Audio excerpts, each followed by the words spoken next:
Ever told one tiny lie that completely changed your life? During my first week at the new job, I accidentally nodded when my manager asked if I had experience with Excel macros.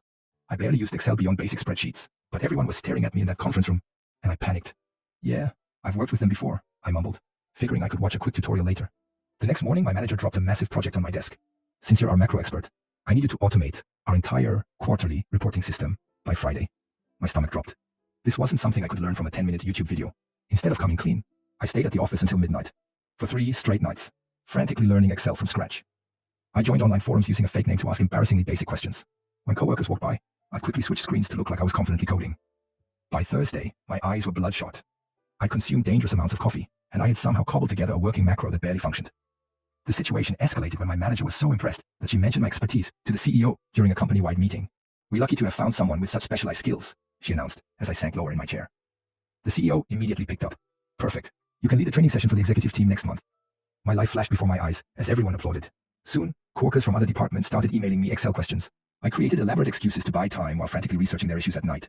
"I need to consider the optimal approach," I'd reply finally, actually having no idea what they were talking about. My apartment transformed into an Excel shrine. Books, sticky notes, and printouts covered every surface. I canceled dates, family gatherings, and once fell asleep in the office bathroom after an all-nighter. My friends stopped inviting me to think. They assumed I was going through something. I was. It just involved pivot tables. The breaking point came when the company newsletter featured me in their employee spotlight section. There I was, smiling awkwardly beside a quote about my passion for data automation and my supposed background developing macros from my previous employer. My mother called, confused. "Hon, I didn't know you were a computer person. You used to call me to set up your Wi-Fi the night before the executive training." I was preparing my resignation letter. I'd rather quit face humiliation in front of the leadership team. As I practiced my final presentation at 2 p.m., the office cleaning lady stopped by my desk. "You still here?" she asked. I confessed everything in a sleep-deprived breakdown. She listened, then started laughing. "My son teaches Excel at the community college. Let me call him."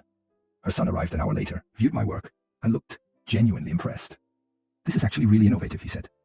"You've approached these problems differently than someone with formal training would." He helped me refine my presentation and explain the technical terms I've been misusing. For the first time in months, I felt like I wasn't drowning. I actually understood what I was talking about. The executive training went shockingly well. The CEO called my solutions refreshingly intuitive and asked me to develop a company-wide training program as I was leaving. My manager pulled me aside.